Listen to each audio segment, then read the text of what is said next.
In this video, I will explain how Christopher Columbus rediscovered America over 500 years ago and how that changed the world.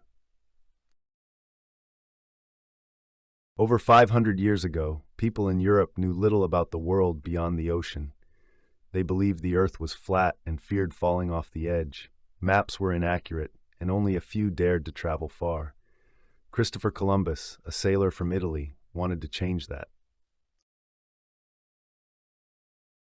Columbus had a crazy idea. He wanted to sail to India, but not overland, rather across the sea, westward.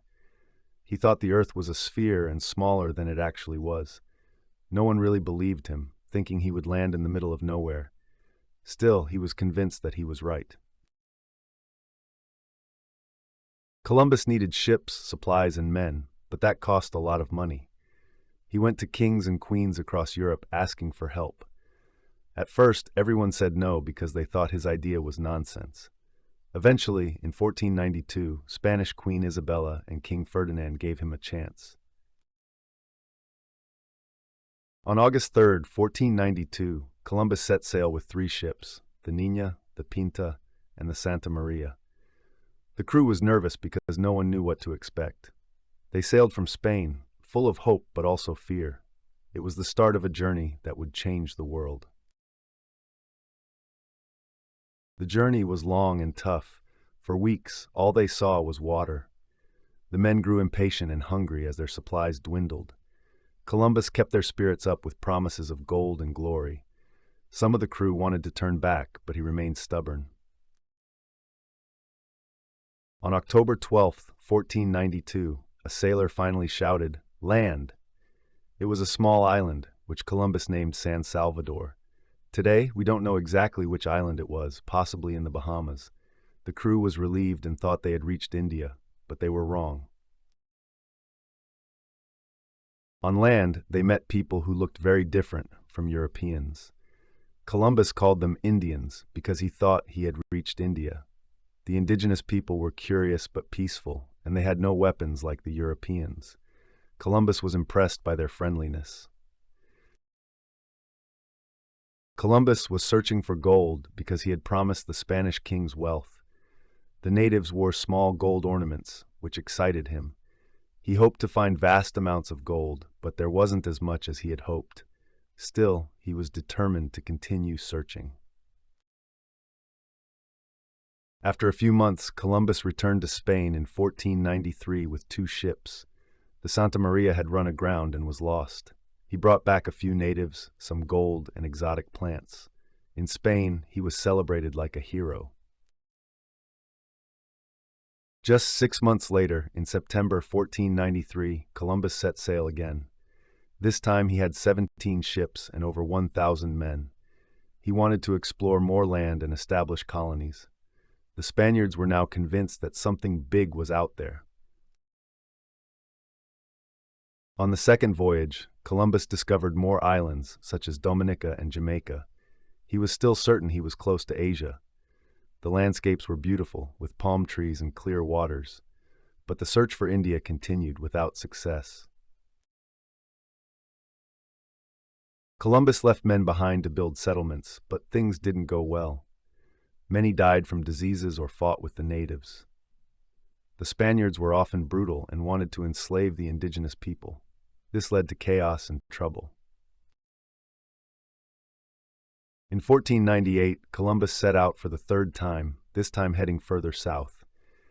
He discovered the mainland of South America, near what is now Venezuela. He slowly realized that this wasn't part of India, but something new. Still, he held on to his idea. In the settlements Columbus had established, there were growing problems. The colonists complained about him because he treated them harshly. The natives resisted the Spaniards. Spain sent people to investigate what was going on. In 1500, Columbus was arrested and brought back to Spain in chains. The colonists had accused him of being a poor leader. He lost his reputation, but the Queen later freed him. It was a low point in his life. In 1502, Columbus embarked on his final voyage, though he was older and sick. He wanted to prove he was right. He explored Central America, like Panama, and sought a route to Asia, but he never found it. On this journey, Columbus encountered severe storms. One of his ships sank, and he was stranded on Jamaica for months. The crew had barely any food and had to wait for help. It was a tough time for the old sailor. In 1504, Columbus was finally rescued and returned to Spain. He was weak and had no gold or fame to offer anymore. The Spanish kings lost interest in him. His last voyage had been a failure. On May 20th, 1506, Columbus died in Spain, almost forgotten. He was still convinced he had found India. He never fully understood the truth about America. His life ended quietly, without great fame.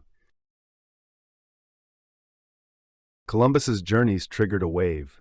More Europeans wanted to see the New World. Spain and other countries sent ships to conquer land. Gold, spices, and power became more important than ever. The discovery changed Europe forever. For the people in America, the arrival of Europeans was a catastrophe. Many were enslaved or died from diseases like smallpox. Their villages were destroyed, and their culture suffered. It was the beginning of the end of their old world. Spain soon established vast colonies in America. Cities like Santo Domingo grew on the islands. Gold and silver were sent to Europe, making Spain rich. The Spaniards became a dominant power. After Spain, England, France, and Portugal also came to America. They wanted their share of the wealth and founded their own colonies. A race for land and riches began. The world map was redrawn. A cartographer named Martin Waldseemüller named the new land America after Amerigo Vespucci. Vespucci had realized it was a separate continent, not India. Columbus's name wasn't used, even though he was the first. This is how the name we know today came about. A huge trade began between Europe and America. Tobacco, sugar, and cotton came to Europe. Horses, weapons, and tools went to America. It was the start of a new economy. To run the colonies, millions of Africans were brought to America as slaves. The Europeans forced them to work on plantations. It was a cruel system that lasted for centuries. The discovery also had dark sides.